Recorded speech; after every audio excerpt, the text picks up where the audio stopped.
Hello, welcome back. It is October 27th. Kind of hard to believe it's that late in the month, but yep, welcome back. We're going to do some critical reasoning. In particular, we're going to do some strengthening and weakening stuff. We're going to discuss that general tech problem along the way.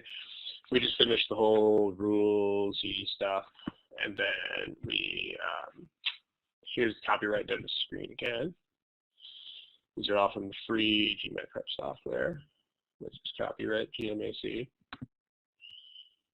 And let's put a problem on the board. Let's do it. How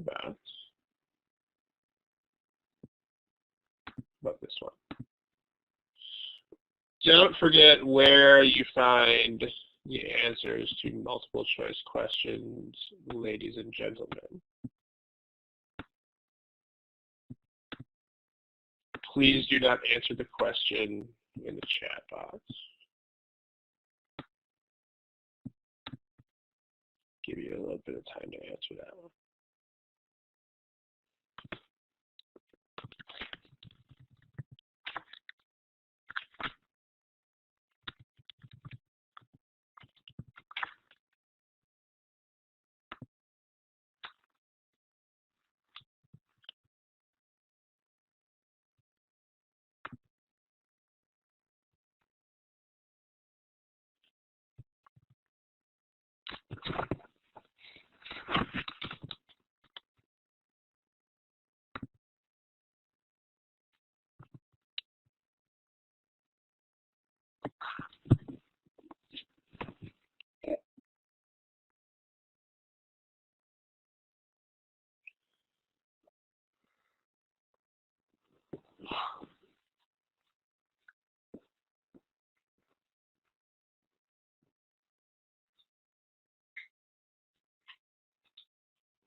Okay, we still have a lot of people not answering the question.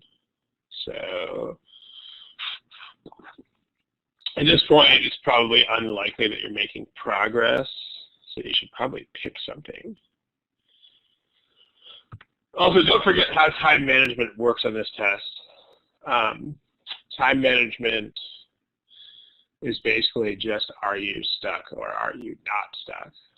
And if you're stuck, you quit. We've talked about time management in previous classes of this, in previous editions of this workshop, but time management is not this elaborate thing about minutes and seconds. I mean, time management is really just like identifying honestly when you are making progress and when you are not. But, okay, so let's talk about it. We've had a bunch of workshops before about strengthening and weakening and critical reasoning and stuff like that. And we've talked about the basic deal behind these things. So, I mean, a short rundown of that. When you do these problems, I mean, a couple of the important steps. I mean, this is elaborated a little bit more in some of these earlier sessions in the archive. But in strengthening, weakening problems, a couple of the key elements are you have to clarify the argument. It's important to translate terms like argument and weaken into specifics.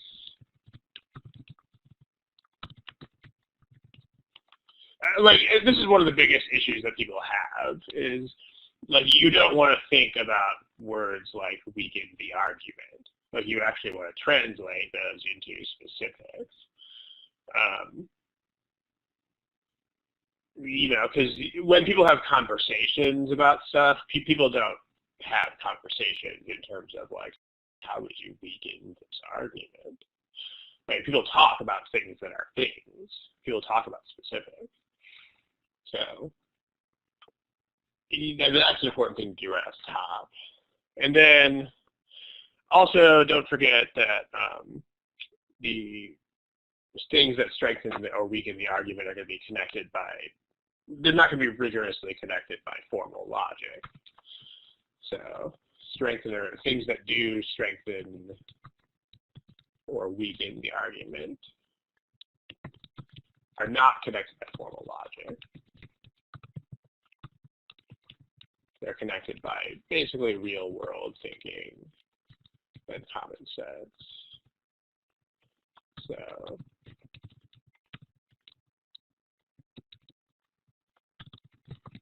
keep that in mind.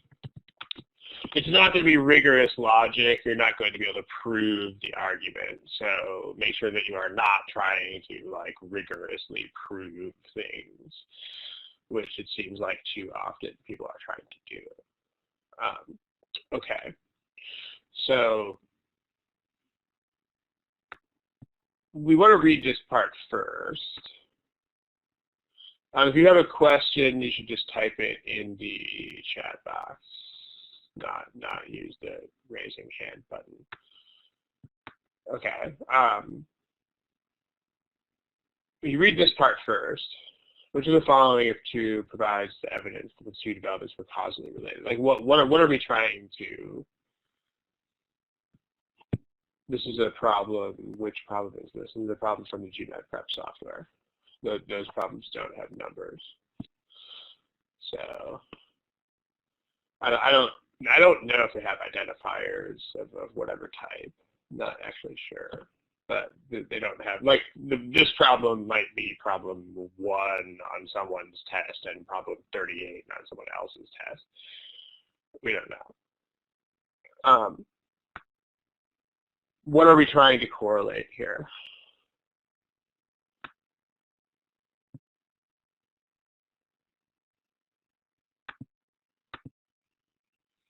Okay, we have 2 discoveries.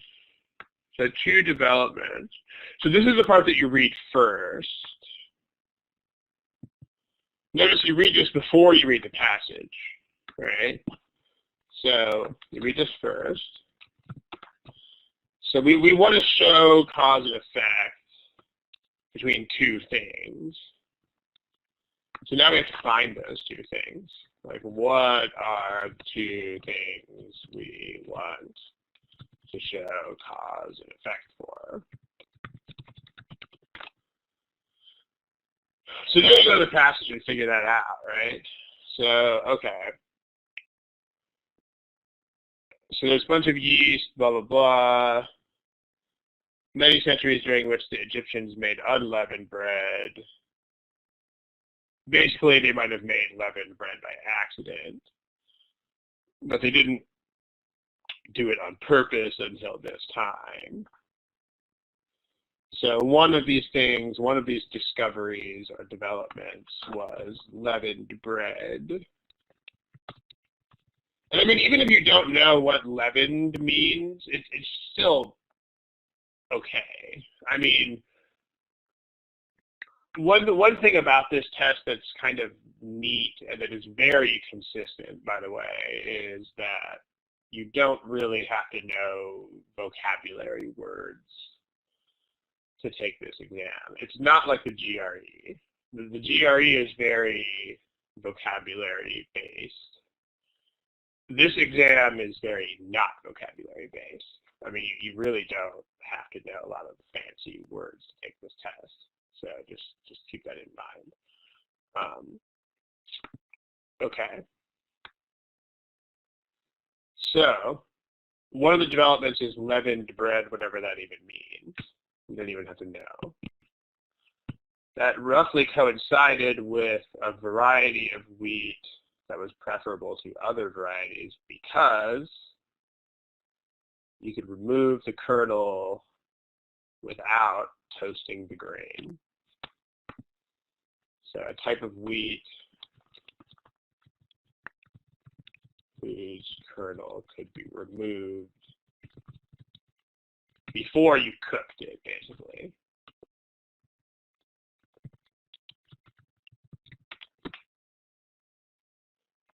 And you want to show a relationship between these two things. So now what you should try to do with these things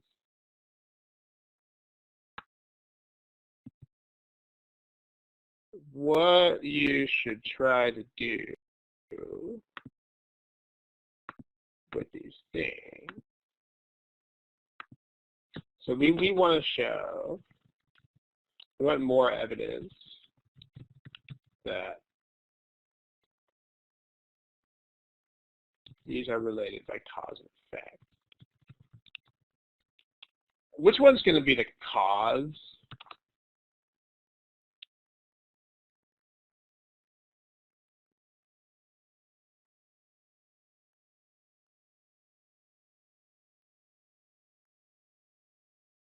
Yeah, the cause is going to be the new wheat, right? I mean, obviously, because a type of bread is not going to cause a new type of wheat to exist. Like that would be crazy. So this is, if anything is going to be a cause and an effect here, this is going to have to be the cause. And this is going to have to be the effect. So specifically, we need to show that, because the only thing that's really special about this wheat is the fact that you can take the kernel off of it before you cook. And so that's, the word causally related means that one of the two is a cause and the other one is the effect. Because if you, the question that's in the chat box, I mean, if you have any two things that happen together, then it's going to be one or the other. They're either going to be each other's cause and effect, or there's going to be a third cause. So if you think about the question you're asking, that would be literally everything in the world. So yeah, I mean, causally related is one of them is the cause and the other one is the effect. The question in the box right now is, why is the wheat the cause? This is just common sense. I mean, if you try reversing cause and effect here, it becomes ridiculous because you can't. I mean, imagine this as the cause and imagine this as the effect, and think about that for a second. I mean, if you make a certain kind of bread, that's not going to bring a new type of wheat into existence. Right, that would make no sense. But if there's a new type of wheat, then that could very reasonably cause a new type of bread to be possible. So that's just common sense. If this is going to work in a cause and effect direction, it's going to have to be that direction. Okay, so what you should do for all of these problems, like for every strengthening, weakening question, before you go to the answer choices, you should always make a standard. Make a specific standard for a correct answer before looking at the choices.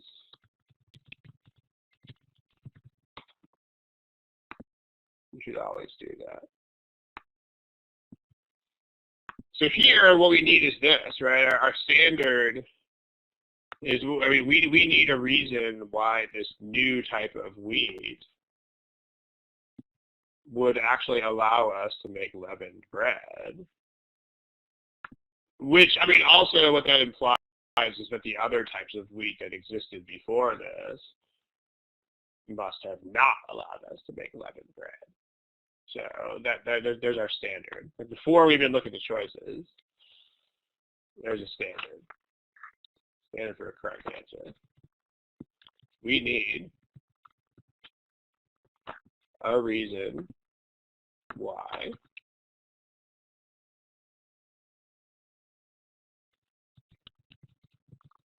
this type of wheat allowed people to make leavened bread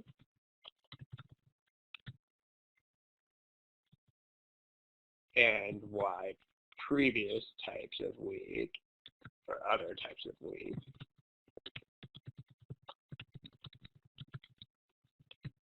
didn't let people make leavened bread.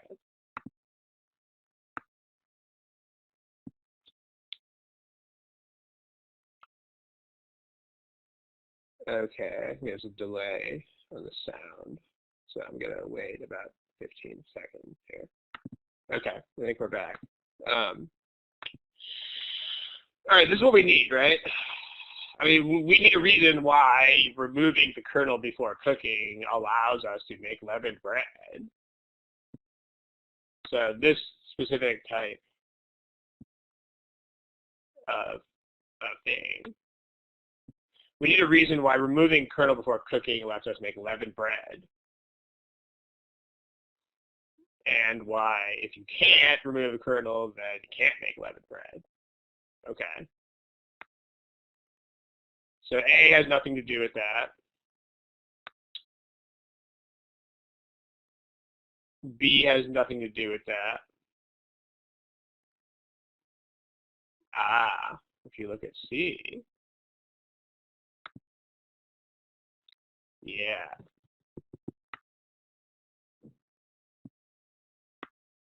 Heating it destroys something that must be present in order to leaven it. So this is the answer that we want. This is perfect, right? What this is saying is that if you, because the only thing that's new about this wheat is that you can take off the kernel before you cook it. And what this answer choice is telling us is that if you don't take off the kernel, you can't leaven it.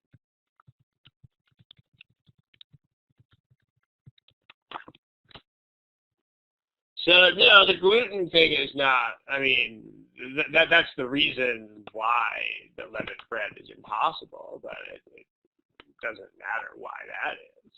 I mean, this is the reason. This is. I mean, whatever the reason is, it's going to be a specific reason, right? Like the reason why. There has to be some reason why other varieties of wheat didn't let you make this kind of bread. And if you think about it, whatever that reason is, it has to be really specific. So, because the reasons, I mean, all the reasons for stuff like this are always going to be specific. So, I mean, always. So, I mean, not only is that not a problem, but whenever you have any sort of thing like this, where you have to explain some specific reason for something, it's always going to be like that. Hopefully that makes sense. I mean, if it doesn't make sense, what you should do is just make up your own examples that are similar. If you, anything like you just did not work until they came up with this version of it, and then like whenever you have a situation where a new version of something works in some specific way, the reasons for that are incredibly specific. So, yeah, making those kinds of analogies, that'll help. This one, the people who ate it obviously had nothing to do with anything. And then E just says that it's less work to make flour from this stuff, but E has nothing to do with making leavened bread. So E is also irrelevant. But notice if you make this kind of standard before you go to the choices, it's incredibly clear that this choice is correct and that the other four choices are completely irrelevant, because none of the other four choices have anything to do with making leavened bread, which is what this argument is all about. So notice, in other words, notice the incredible importance of making a standard before you go to the choices. Cannot be overestimated, guys. Always make a standard before you go to the choices. Number 2. I don't know what you mean by number 2.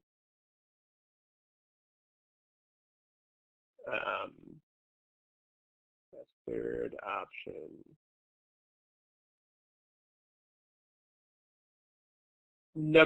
Choice B still has nothing to do with making leavened bread.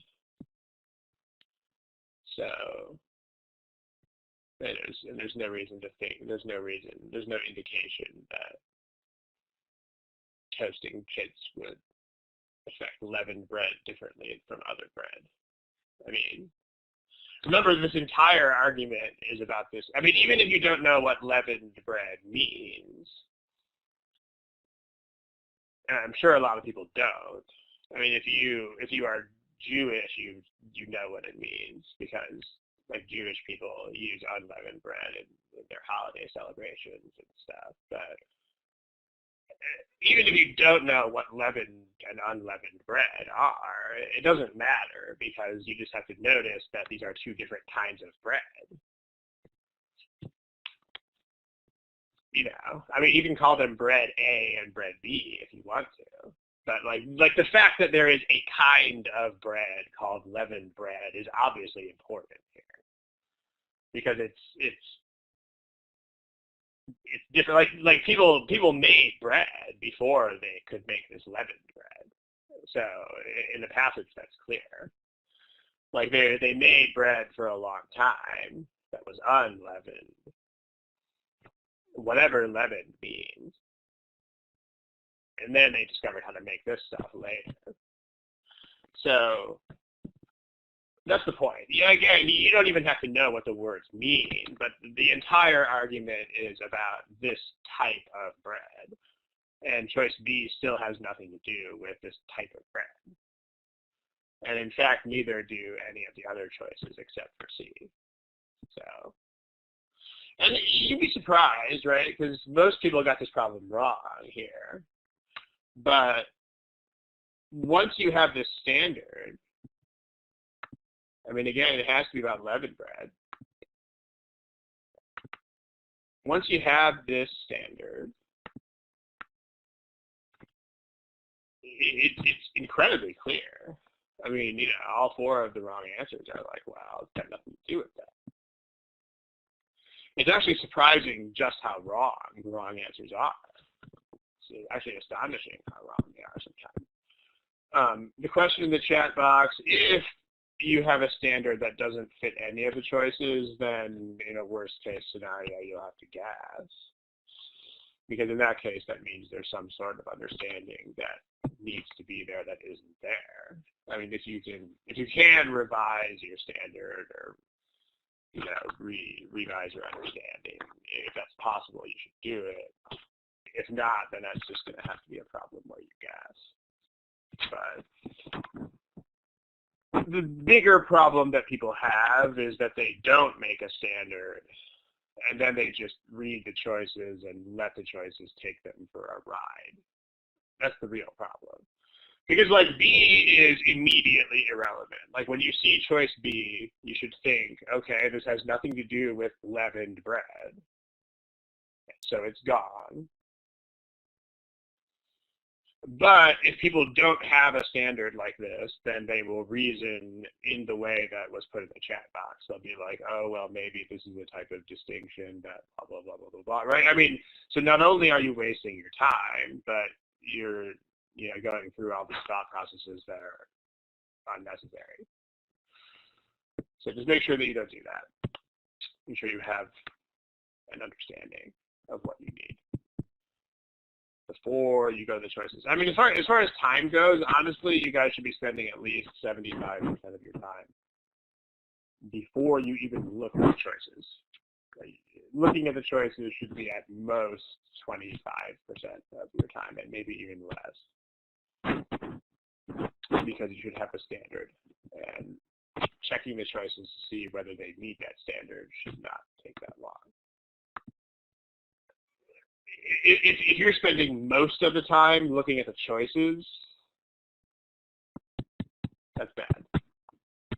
That means you should spend a lot more time specifying stuff first. Okay. Let me see smiley face icon if this all makes sense.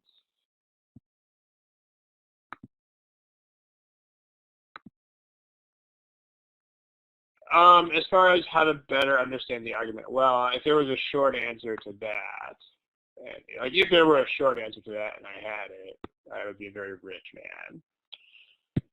But just make sure that you have a goal when you're reading the words. Like, make sure that you're not just like, la, la, la, la, I'm reading words for no reason. Like, specifically, make sure that you don't start reading at the top. That would be a mistake. Because if you start reading at the top, you would literally have no idea why you were reading what you were reading. Like, you would be like, I don't know why I'm reading these words.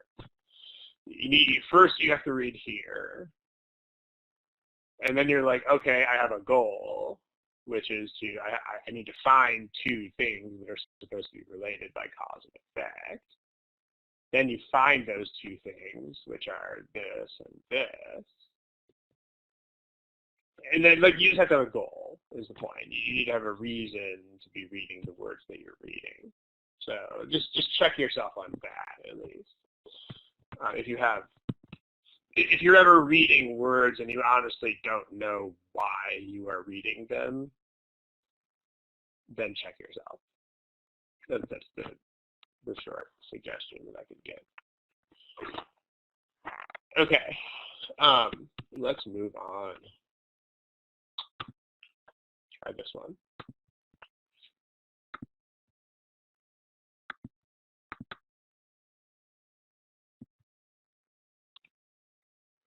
Don't forget where the multiple choice answers are found. Please do not answer in the chat.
All right. If you don't have an answer, you should pick one, please. Let's take a look. Okay.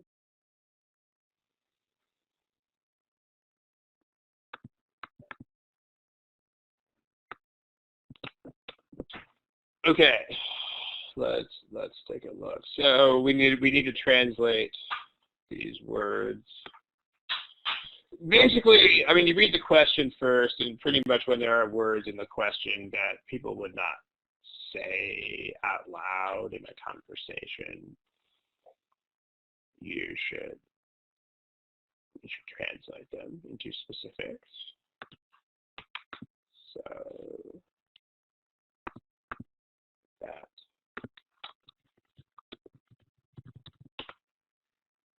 Okay.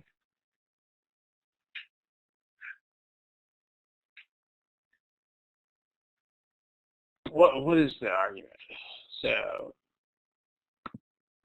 well, I mean, when you do these problems, remember that they're not going to arrange these arguments in ways that are particularly deceptive or disingenuous. In other words, the conclusions of these arguments are usually going to be at the end. This one is pretty clearly the conclusions at the end, right? Clearly, therefore, blah, blah, blah, blah. So this is the point. The point is this. One way to reduce highway deaths is to require shippers to increase the use of triple trailer trucks. So like what they're saying, in other words, is that trucks with 3 trailers, like triple trailer trucks, are extra safe. They're safer than other trucks.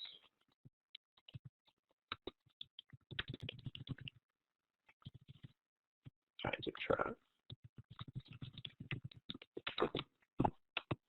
I mean, that's what they're saying, right? Like one way to reduce highway deaths is to use more of these trucks.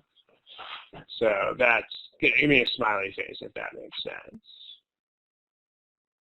Maybe that's the ultimate point of this argument, is that those trucks are the safest trucks. Okay, so, well, how are they arguing that?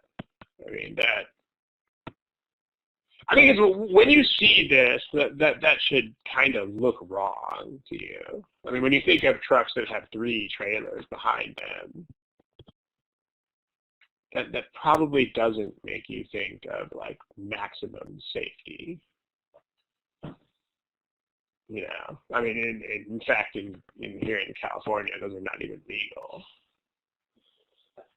But you should be like, that seems a little bit weird. But let's see how they're arguing that. Okay. How are they arguing that? Well, big trucks in general are 6% of the miles on the road, but are 12% of highway deaths. But the biggest trucks, the ones with 3 trailers, have a lower accident rate. So they're saying, like they say, trucks with 3 trailers had a lower accident rate. Therefore, these trucks must be safer than other trucks. What do we need? And we need a reason. Like this is a fact. So I mean, you can't make facts less true. So like this is actually factual. Therefore, these trucks must be safer than other trucks. What do we want here? How would you guys summarize standard? for a correct answer.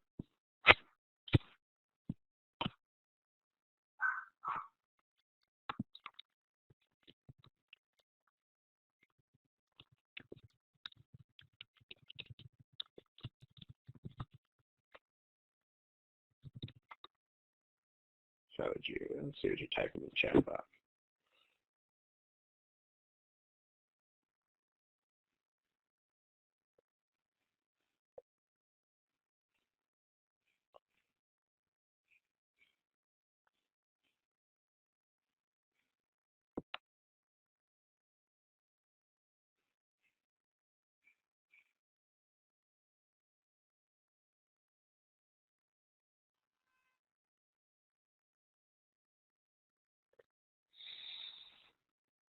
Okay, so say they're not as safe as people think, but you can't just say they're not as safe as people think, because you still have this statistic, which is actually a statistic. So, I mean, you still have to do something with that.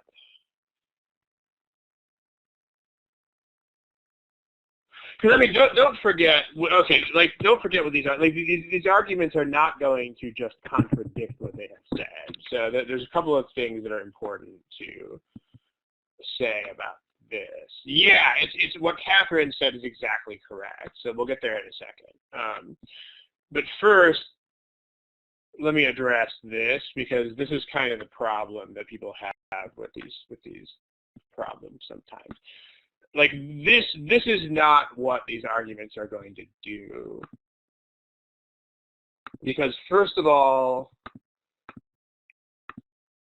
they don't contradict themselves. I mean, like if the conclusion says X, you're not going to weaken that conclusion by just saying not X.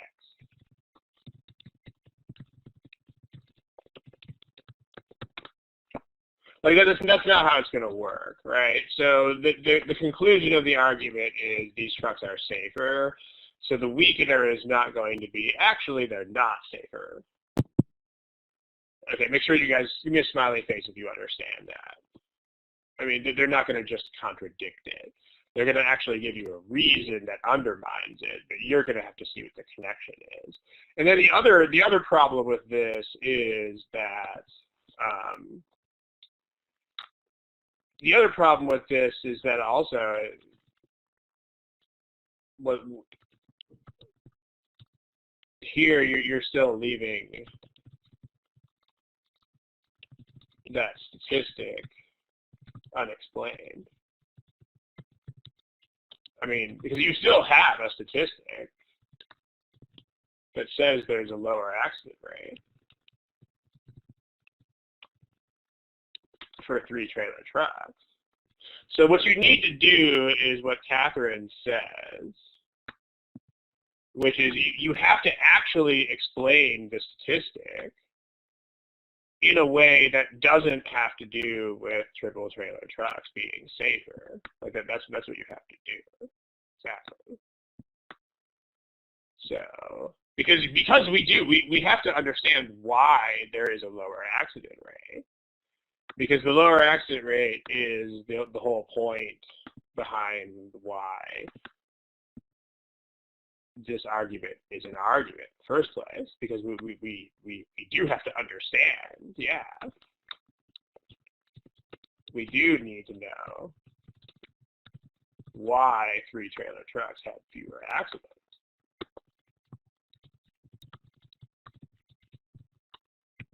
Or fewer deaths, yeah. And it has to be a reason that is not related to safety, because it has to not be, you have to weaken the argument. So,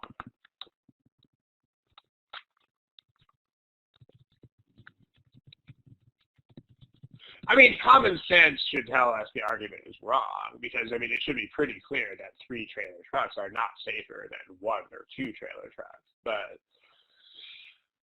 even if common sense explains that, we still have a statistic that is counterintuitive, and we still have to explain it. So, yeah. So let's see. So yeah, as Joyce says, we have to explain for those specific type of trucks. Yes, we do. Okay. So what are, if you think about it, I mean, what are some possible reasons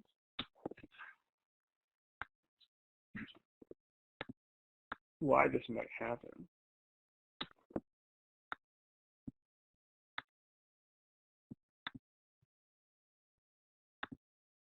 I mean, what you can do is you could brainstorm this before you look at the choices. Like, why might this be true? Besides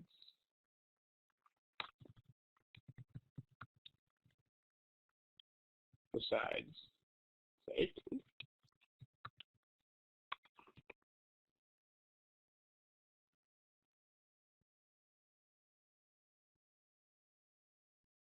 If they're susceptible to damage, though, that's not really going to help, because they could still kill other people in a crash. And remember that, you know, highway fatalities are both people. Why would a lighter load have anything to do with people dying in a crash, though? Ah, okay, maybe they travel more slowly. Okay, yeah. I mean, what you need to do is you need to visualize this in your head. I mean, you should imagine, you should visualize these situations in the real world whenever possible. I mean, if you think about a truck with 3 trailers behind it, guys, where are you going to be able to drive this, and what is it going to look like? I mean, are you going to be able to drive that thing anywhere near a major city? Or like anywhere near like highways with lots of traffic on them? I mean, no way, right? Like the only place you're going to be able to drive that thing is on highways that are in the middle of nowhere, giant truck stop. So, yeah. I mean, one reason that's going to come to mind right away, and 2 reasons. One is what Veronica is saying. I mean, they can't. If you imagine a truck with 3 trailers behind it, you're going to imagine it lumbering along at like a really slow speed, right?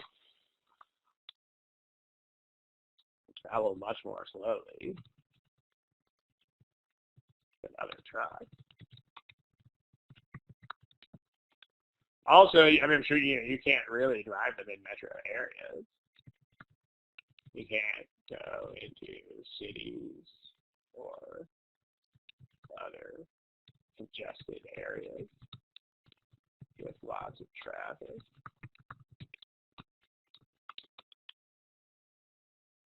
I mean, also another reason that came into my mind, at least, was that if you're like a bad driver or like a new driver without a lot of experience, they probably wouldn't let you drive these things. Like, you probably have to be really good to even be allowed to drive a truck with 3 trailers behind it. I mean, maybe only the best drivers are even allowed to drive these things. Like, meaning maybe you're not even allowed to drive these unless you have a proven safety record. So, in other words, it's not the trucks that are safe, it's the drivers. It could be that, too. So, this is also another thing that you should do when you review the problems, is you should see if you can invent other correct answers to the problem. I mean, as part of reviewing strengthening and weakening problems, see whether you can invent other correct answers to them. Because usually there's going to be multiple ways in which you could strengthen or weaken an argument. I mean, if it's something as obscure as that one about leavened bread, then maybe not.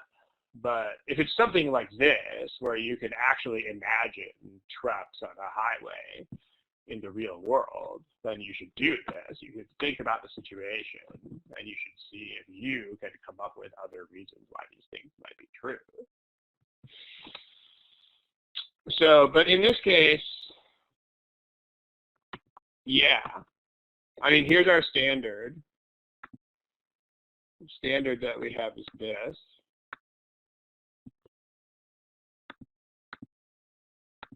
We need a reason why that is a thing besides actual safety.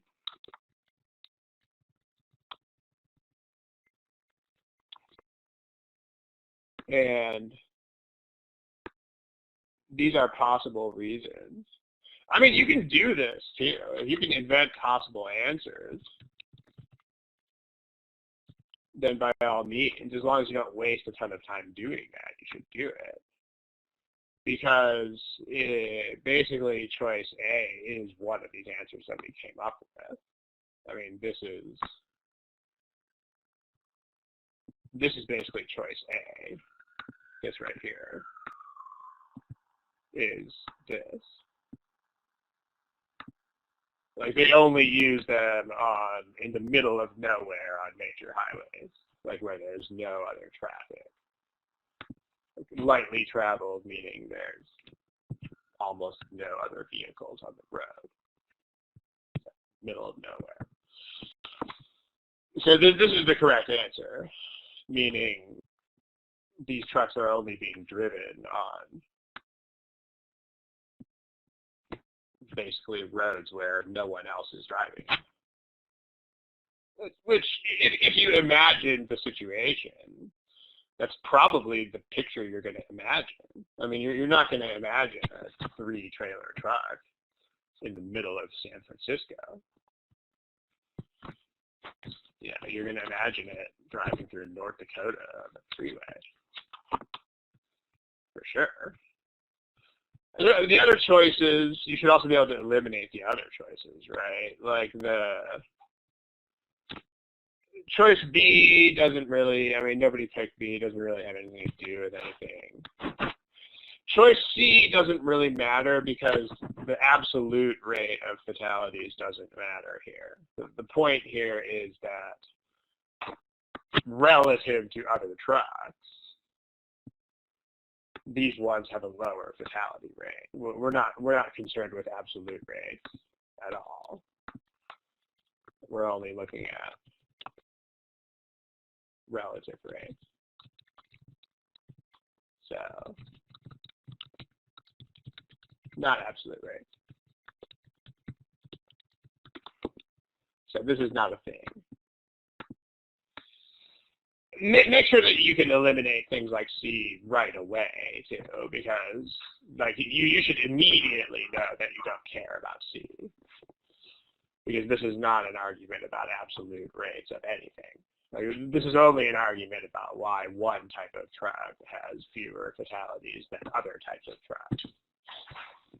This is not at all an argument about absolute rates of fatality. D, nobody picked it, clearly not relevant. And then E, there's no reason why a lighter load in a truck would have anything to do with fatality.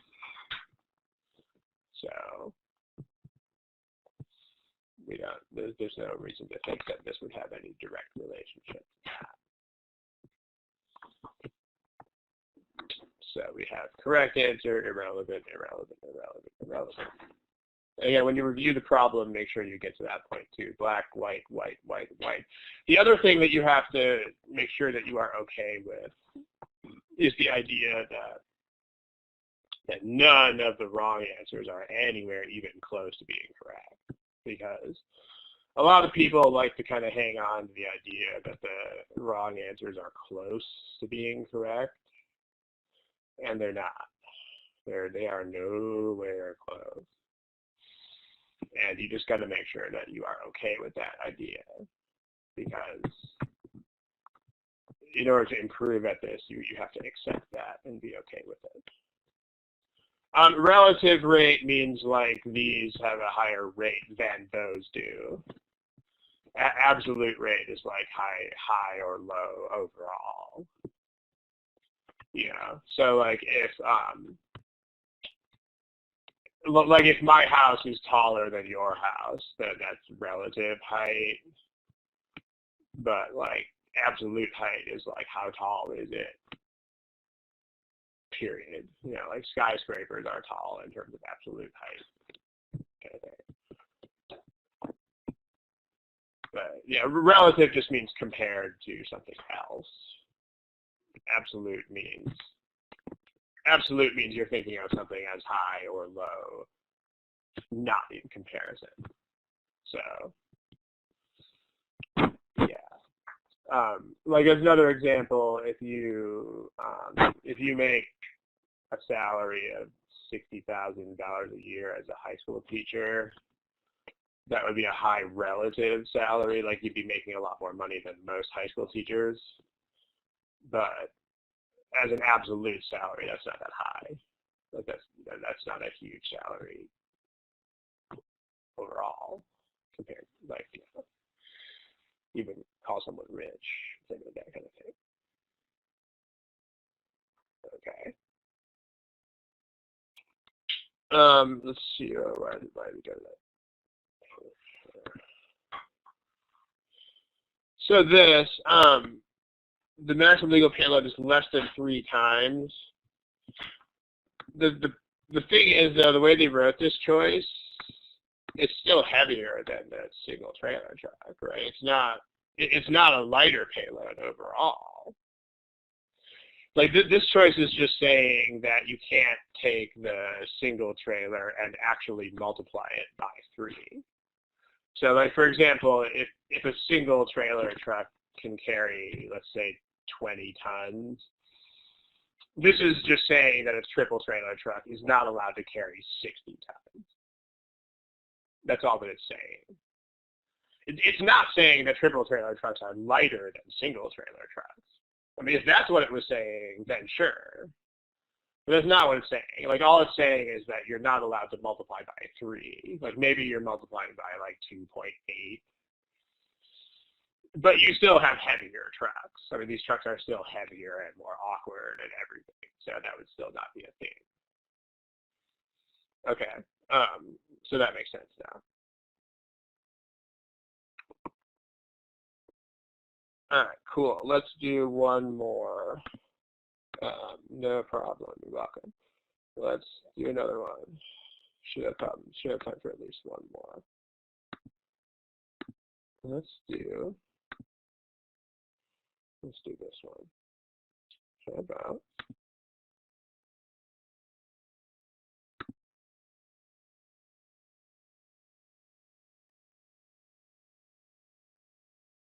How about this one?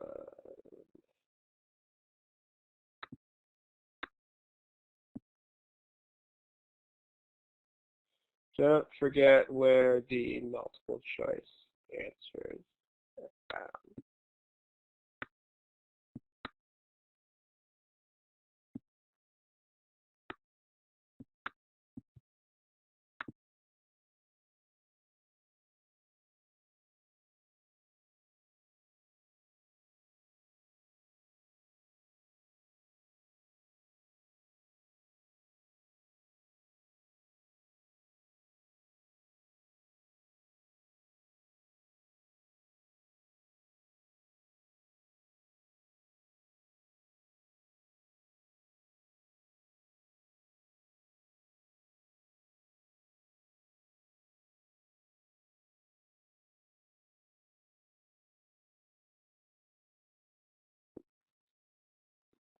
Okay. If you're not actually making progress, just pick a choice.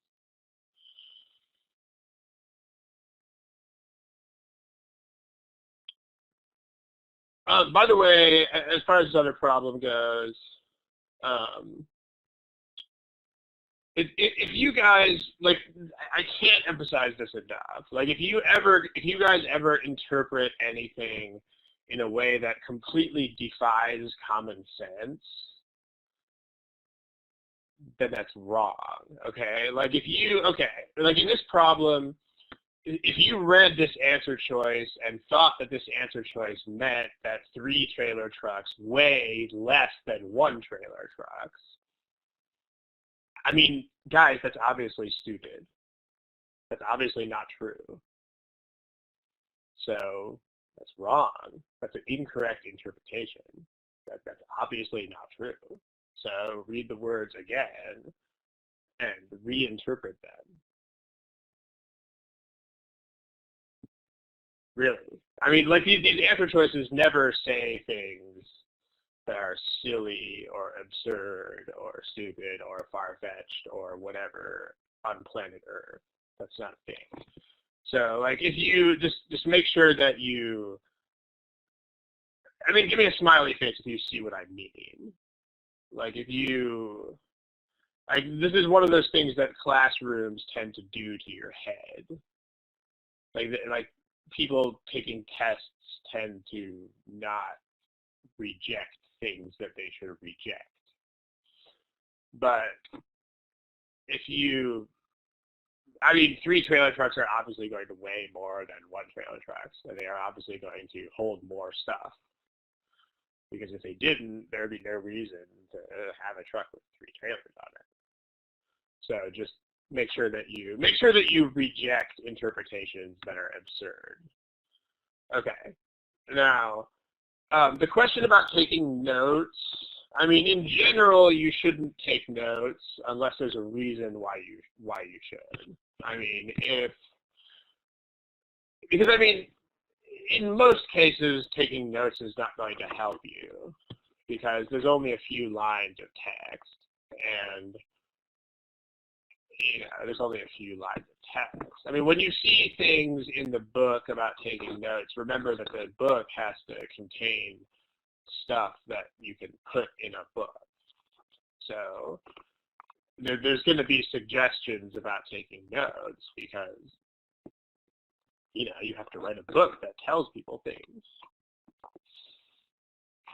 I mean, you know what I mean? Like, if you're going to write a critical reasoning book that talks about processing arguments, then what are you going to tell people?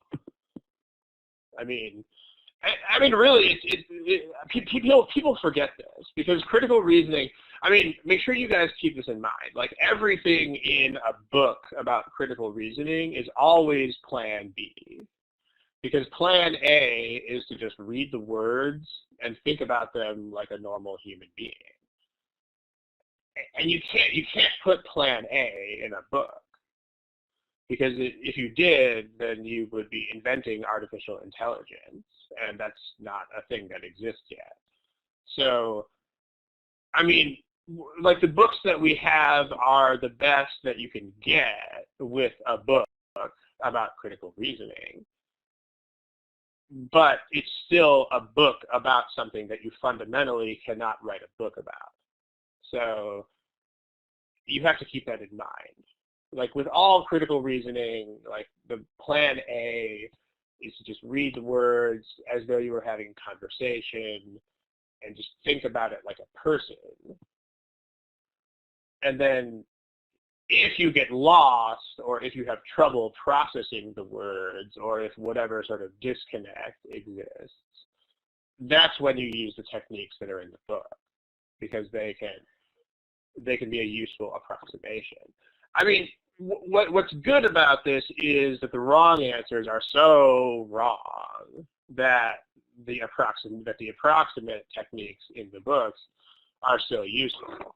Because, I mean, you've seen in those previous problems, like, the wrong answers are always totally wrong. They're always, like, if you have to weaken something, the wrong answers will either be totally irrelevant or will strengthen it. So, because of that, the Plan B, or whatever you want to call it, is still useful. But you have to keep in mind, ultimately, at the end of the day, that trying to write down the process of human critical reasoning is something that cannot be done. And so anything that you can put in a book is still, yeah, I mean, the answers to every level of question will be entirely wrong, absolutely all the time. But there will be no such thing as a wrong answer that is close to being correct. It will not happen. So, and when you review the problems, you got to make sure you get to the point where you understand that, and where you understand why each of the choices is wrong. So, okay, let's take a look at this. So this time you're filling in a blank, but it's still may actually, so you need to provide some sort of evidence for this. So, contributed to urban unemployment. So we need to figure out what the policy is. And then, so we need to clarify two things. We need to know, like, what is the policy? And we need evidence that it increases unemployment in cities. Okay. Remember, you need to do this before you read the passage, guys. Do not read the passage first. Don't do it. I mean, as an illustration of how bad an idea it is to read the passage first, like imagine if you were on a jury and you saw all the evidence first, and then they told you what the case was about. Like, think about how weird that would be. Like, imagine if they showed you, like, 15 bank documents, and they were like, look at these documents. And then they were like, oh, by the way, this person is on trial for fraud. Right? Or you'd be like, why am I looking at all these documents? I have no idea what I'm looking for. I mean, you would have to be told what the case is first, right? This person's on trial for fraud. Then you show them the evidence. This needs to be the same thing. Like, this is like, okay, here's what the person is on trial for. And then there's like, here's the evidence. Make sure you read these things in an order that makes sense, which is usually not top to bottom. So, okay. All right. So the policy is this. This is the policy.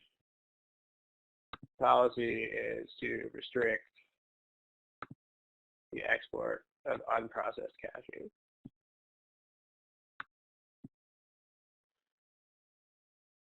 So that they can go to the processing plant.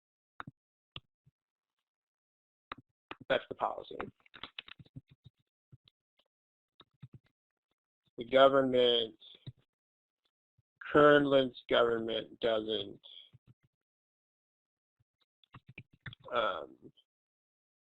they restrict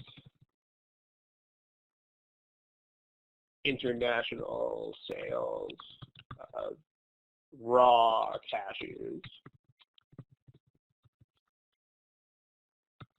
so that those cashews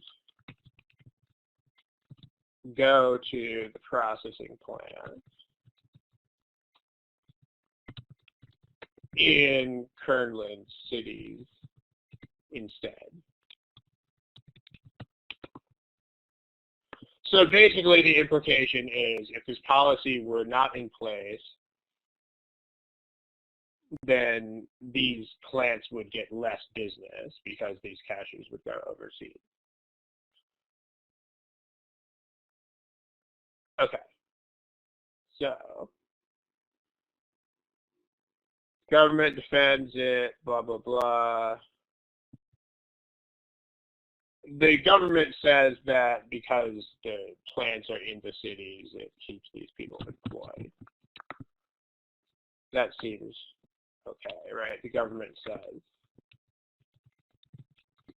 the plants are into cities. So we're keeping people in the cities employed.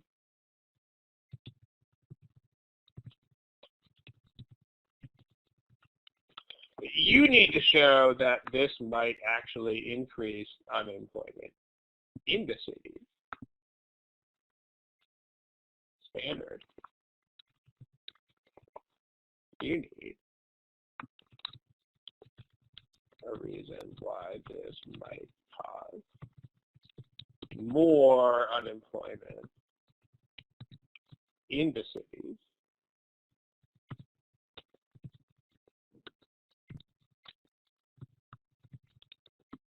If you think about this for a second, I mean, the unemployment, this is not going to be unemployed people at the processing plants, because the one thing this policy will definitely do is guarantee a flow of, like, this policy will definitely guarantee a workflow to the processing plants. Like, that will definitely happen. So if this is going to happen, it's going to have to be somebody else in the city who does not work at the processing plant. I mean, give me a smiley face if that makes sense. Like, your evidence is going to have to point to someone in the city other than the processing plant workers.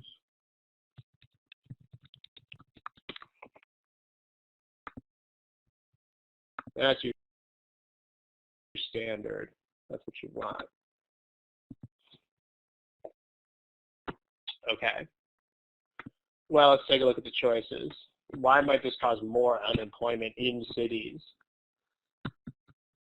Well, if the farmers don't make profits and they drift off of the farmland and they just go into the city, I mean, when they get to the city, they don't have a job. So this would definitely explain it. I mean, farmers who just randomly show up in the city are not going to have jobs. At least not at first.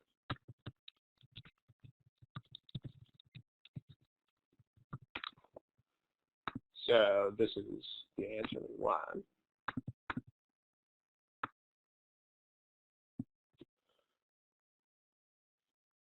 Choice B, some of the byproducts are used by other industries. This choice goes the wrong way.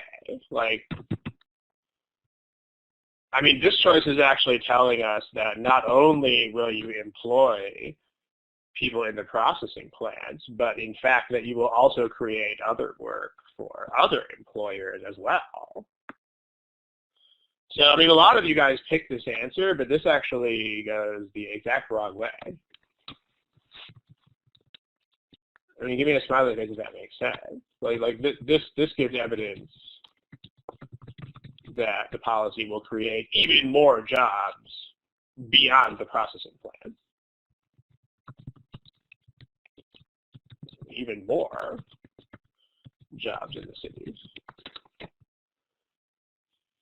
Because not only will it create processing jobs, but in fact, the runoff and the waste products will create even more jobs. So this is exactly backwards. I mean, almost half as many of you guys picked B as picked A. So that's, I mean, B is relevant, but it's backwards. So maybe you just forgot which way you were supposed to take this. If that happened, then you should, like, because that's easy to, I mean, that is much easier to do than you would think, to actually get mixed up and to go the wrong way. there's two ways to avoid that, which are, number one, to just write down on the paper, like, I need to go this way. Like, I need to argue that there will be more unemployment in the cities. Like, if you just write that down and look at it, then you won't pick choices like B. Like, you should write this. You should not attempt to keep this in your head. Don't do it. Don't do it. Write this down. Even if you don't take other notes, you should definitely write this down. The other thing you should also do is imagine that you're actually in a dispute with someone about this. Because if you imagine that you're actually arguing against someone, then you're not gonna accidentally take the other side. Like, people don't do that. That's not a thing that happens. So the other choices people didn't really pick.